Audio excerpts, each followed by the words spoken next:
E hoje a cultura também, essa cultura passou também para a sociedade, porque eu me lembro que era bonito, assim, na época, quando eu era criança, era bonito, a gente extrair um dente. Vê que situação. Você perder uma parte do seu corpo e achar que aquilo era legal. Tranquilo, perdi um dedo. E aí? Um dedo ninguém acharia bonito, mas não, extrair um dente. Você falou da atriz que estava com problema na voz, isso aconteceu comigo. Eu tive um problema dentário porque alguns anos atrás eu fui fazer um tratamento de canal com um dentista e ele não fez a coisa certa, né? E depois eu tive que perder 3 dentes porque tiveram que extrair o dente e saiu quebrando outros que era a vizinha, uma coisa mais ou menos assim. E eu, como canto, a minha voz mudou totalmente. Era impressionante. Eu tive que me adaptar àquela situação, porque muda completamente, assim, os S da voz, que eu não tinha tanto S como eu tenho hoje. Mas e olha que eu trabalhei muito isso, estudando para tirar. Entendeu? Mas é porque voz é a passagem do ar, né? E se a passagem do ar está alterada, se tem locais onde o ar vai ser passado de forma diferente do que passava antes, vai alterar o som da voz. É isso que a gente está falando aqui, que você está falando aqui, é interessantíssimo para quem canta. Tomar cuidado com a saúde bucal, porque tem essa interferência, né? E que tem como se resolver. Mesmo que aconteceu a perda, mesmo que os dentes saíram de posição, e isso tenha alterado, né, a voz, o desempenho dentro da função, né, se você é um artista nessa área, tem como se resolver. Mas o recomendado é que primeiro se reorganize os dentes, reorganize para eles voltarem para uma posição ideal de encaixe, para depois fazer prótese. Você está falando de reorganizar com aqueles aparelhos que colocam... Exatamente, ortodontia. Uma curiosidade minha, quanto tempo leva para o paciente chega lá, você coloca me desculpe ficar chamando você senhora, porque meu pai dizia, olha, quando você vê um cidadão com um anel no dedo formado, uma cidadã, senhora. É senhor e senhora. Mas assim, a pessoa coloca um aparelho daquele na boca para reorganizar a posição dentária, né? Quanto tempo leva para essa organização, essa reorganização, ficar concluída? Muitos pacientes chegam falando que passaram 10 anos, 12 anos, 15 anos de aparelho, e eu sempre falo a mesma coisa. Não existe tratamento nenhum que eu tenha visto, nem em casos complexos de livro, que precise desse tempo todo. Tá? O tempo padrão, que qualquer paciente que chega para mim de boca fechada, não vi ainda o caso, não sei o que é que está acontecendo naquela boca, não sei nada. Porque se ele perguntar para mim o tempo, eu vou dizer, olha, a média é de 2 a 3 anos. Pode ser menos? Pode. Pode ser mais? Muito difícil. Muito difícil. De 2 a 3 anos? 2 a 3 anos. É a média que eu consigo dar para qualquer paciente, sem eu ver o caso. Uma vez que eu vejo o caso, que eu avalio, vejo quais são cada movimentação que eu vou precisar realizar. Se há um caso mais complexo, menos complexo, a gente pode alterar isso aí, eu dar uma previsão mais certeira de cada caso. Então, a maior parte dos meus casos eu termino entre 1 ano e meio e 1 ano a 1 ano e meio. E casos mais complexos, 2 a 2,5. É a média. Agora também depende do comportamento do paciente. Exatamente. E aí, quais são os fatores para poder dar certo esse tempo aí? Paciente conseguir ir nas manutenções, que é uma dúvida muito frequente. Eu vou só para trocar a linha, né? Trocar a cor da linha? Não.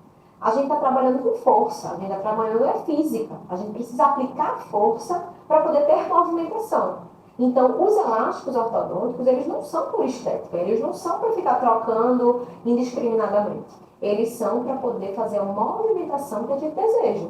E a movimentação que a gente deseja é o dente sair de posição tal para posição tal. Então, para chegar nessa posição, a gente precisa fazer uso de fios. Muitas vezes são fios mais maleáveis, quando o dente está mais mal posicionado. E aí, depois que ele andar um pouquinho, a gente bota um fio um pouco mais grossinho, que a gente chama que é um fio um pouco menos maleável, vai aplicar mais força. E tudo isso aplicando forças através dos elásticos. Então, tudo que a gente sabe de engenharia civil, tem a viga, tem não sei o quê, a gente estuda na odontologia. Agora, esse procedimento é dolorido? Sim, incomoda, tá? Não tem como dizer que não incomoda, porque é a mesma coisa do que causar uma mini inflamação na boca, certo? Então, se tiver algum dentista dizendo aí, não sente nada, muito difícil, tá? A não ser que o paciente tenha um limiar de dor alto. Ele não sente muita coisa, ok. Tem paciente meu que começa e termina o tratamento, não sente nada.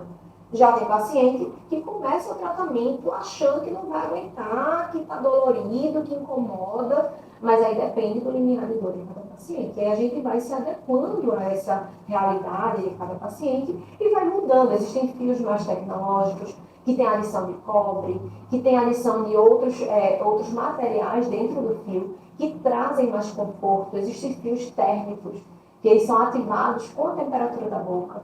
Então, se você quiser aliviar, você tomar uma água gelada, muda a conformação do fio. Então, a tecnologia que você tinha perguntado também vem nisso. E também, doutor, não atrapalhando o que a senhora você está falando, a posição o problema dentário de cada um é diferente de cada um, dizendo assim. Uhum. Então, veja bem, as posições dos dentes vai interferir nesse processo dolorido ou não? Sim, vai interferir, tá?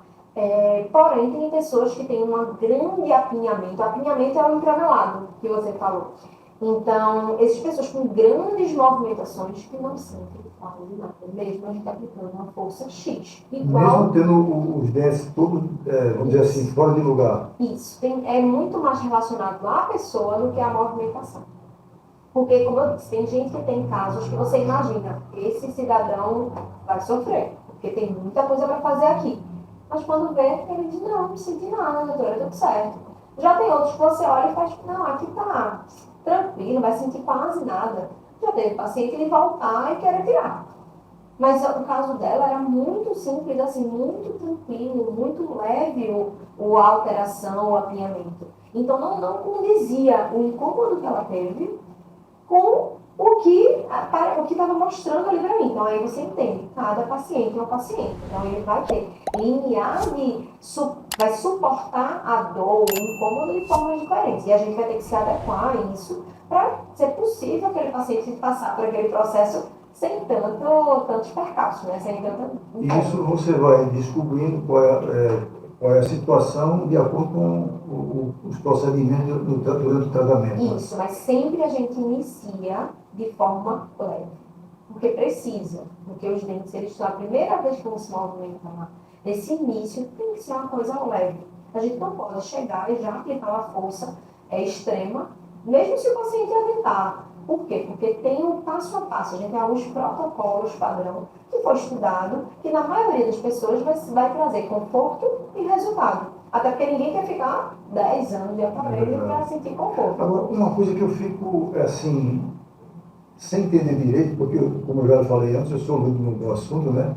A gente vê esses programas de televisão, pega uma pessoa com os dentes tudo estragados, falta não sei quantos dentes. Em pouco tempo, uma semana, eles apresentam um resultado, vamos dizer assim, inacreditável.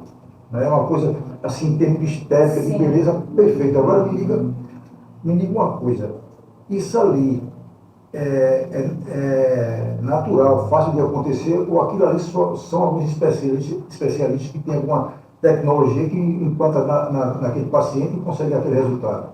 Aquilo ali é muito mais relacionado à maquiagem do que necessariamente à função, a resultado de qualidade. Eu digo assim, você faria na sua mãe, você faria na sua esposa, se você não faria na sua filha, se não faria, não faça no paciente. Existem alguns resultados que é muito mais midiático do que realmente pensando na qualidade daquele porque quer apresentar para o público Existe a possibilidade de ser feito? Existe. Mas é a melhor forma de fazer? Não.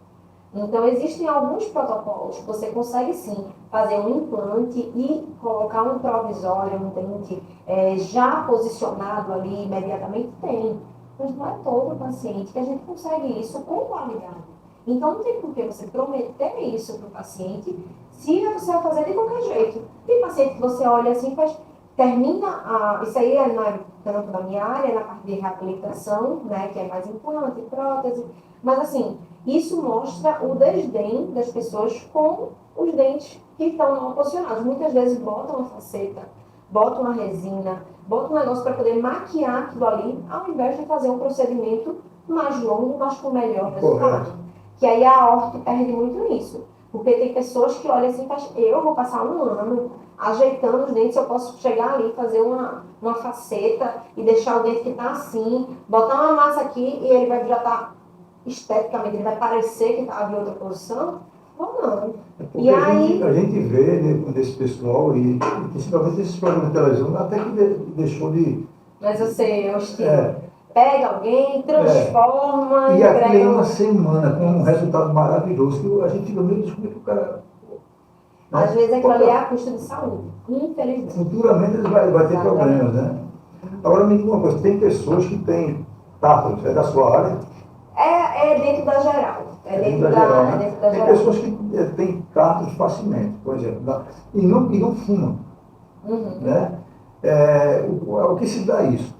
Tem pessoas que, graças a Deus, eu não tenho, mas eu conheço pessoas que têm uma facilidade de pegar... É recorrente. É recorrente. Isso. Vamos lá. O tártaro, eu percebo isso, vou até puxar um pouquinho para a minha área, a odontopediatria. Você imagina, criança tendo tártaro? Nunca vi, assim, é muito mais difícil. Mas tem crianças que desde a infância têm uma maior tendência ao tártaro. Isso independe de se escova bem a boca ou não, gente? Independe. O que vai melhorar é o cuidado e a higiene. Mas se você tem tendência a, dificilmente você vai conseguir brigar 100%, dizer, eu tenho tendência a ter tártaro, mas eu não tenho nenhum que eu consiga higienizar bem os dentes. Muito difícil. Então, assim, você tem uma genética de cada um. Tem a genética, tem a alimentação e tem os hábitos. Então, esses 3 pilares, normalmente, é o que dizem a incidência do tártaro. Então, o tártaro tem a questão genética, você já tem a tendência a ter aquilo ali. Tem a questão da alimentação, que existem alguns alimentos que vão ter uma maior... vão grudar mais no dente, vão aumentar a possibilidade do tártaro ali. E existe também o hábito de higienização, que depende se você consegue passar por dental todos os dias, se você consegue escovar bem em todas as áreas. Isso aí vai aumentar ou diminuir a incidência, mas normalmente quem tem a genética para ter,